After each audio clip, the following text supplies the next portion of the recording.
Look at your Instagram feed for 10 seconds. That's your future. Suppose that your circle matters. But in today's life, it is no longer just your offline friends. Your circle is your online environment.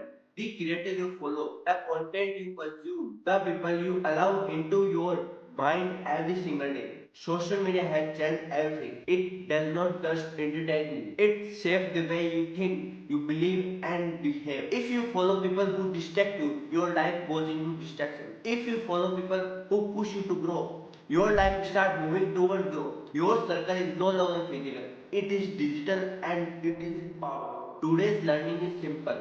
Be extremely careful about who you allow into your mental state. Your circle can make you or trap you. So that's it for today. See you in the next episode.